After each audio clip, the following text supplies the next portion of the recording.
The Battle of Gratangen occurred during the first Norwegian counter-attack in the Narvik Campaign. The Norwegian 6th Division gathered forces to push the Germans out of the Gratangen area and back towards Narvik. The first attack failed disastrously when the Germans counter-attacked unprepared Norwegian forces, routing a battalion and blunting the 1st Norwegian advance. Background: Gratangen was the site of some of the first battles between the German 3rd Mountain Division under Edward-the and the Norwegian 6th Division under General Carl Gustav Fleischer after the German invasion of Norway on 9 April 1940. After initial German success in surprising and routing a battalion from Trøndelag, the tide turned and the Germans were pushed southwards in the direction of Narvik.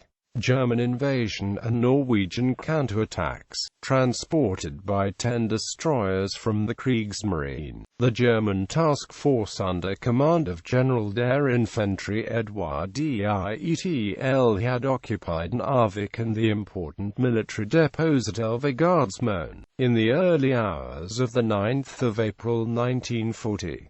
Sinking the outdated Norwegian coastal defense ships HNOMS Norge and HNOMS Eidsvold with great loss of life, and bluffing the Norwegian land forces into surrender. The Allies counter-attacked by sea and in the two naval battles of Narvik. The Royal Navy sank all 10 German destroyers. The approximately 2,900 shipwrecked German sailors were kitted out with captured Norwegian equipment from Elvegardsmoen and employed as ground troops in support of Dietelsgebergsjager. In the meantime, the Norwegians mobilized the forces under the leadership of General Carl Gustav Fleischer. The Norwegian plan for a counter-attack on the German bridgehead around Narvik was based on pushing towards Elvegardsmoen and Bjørkvik through Salangsdalen and over the hill Lafforgen with 2 IR-15 in a frontal attack with artillery support on the German forward positions on Lafforgen. Lafforgen was believed to be held in company strength. IR-12 was planned to advance on the German main positions in Gratangen by a surprise march over difficult terrain over Fjord Botnide. Alta Battalion was in divisional reserve but positioned to support IR-12.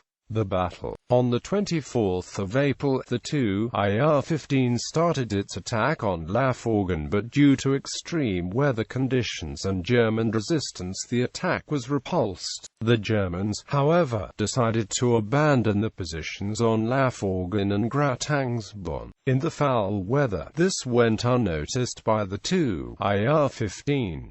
Consequently, this battalion did not push on with the advance. In wind and heavy snowfall, the IR-12 crossed the Fjord Botnide and arrived at Gratangen to find the area cleared of Germans. The soldiers were exhausted after the forced march and went to rest in the farmhouses and barns in Gratangen. For reasons not fully explained, probably a misunderstanding by the battalion's commanding officer, the battalion failed to post a sufficient perimeter security. This was indeed critical as Gratangen geographically is located at the bottom of a kettle with dominating high ground all around. The Germans did not miss this opportunity and immediately counterattacked with a 165-strong force, using Norwegian civilians as human shields. Though inferior in numbers, the German attack suppressed the surprised Norwegians with superior firepower from mortars and heavy machine guns. 34 Norwegian soldiers were killed, 64 wounded and 130 taken prisoners.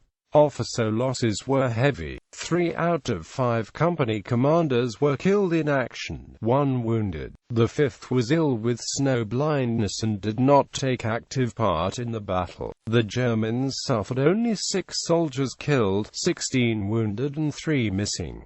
The surviving Norwegians retreated from Gratangen. The depleted battalion was later reorganized as a reduced battalion with 2 rifle companies and 1 support company and participated actively in The rest of the campaign. Aftermath. Despite soundly defeating IR-12, the Germans understood that the position in Gratangen was untenable. The Freischalter battalion under Dagfinn Dahl pressed on from the north and IR-15 resumed its advance over Laforgan. The Germans therefore abandoned Gratangen soon after the battle. For the Norwegians on the Narvik front, the Battle of Gratangen proved the first serious lesson in the art of war. Before the battle, the inexperienced Norwegian soldiers often had hesitated to fire on the enemy. After Gratangen, the bitterness caused by the German ruthlessness, particularly the use of civilians as human shields, ensured that any such reservations were gone.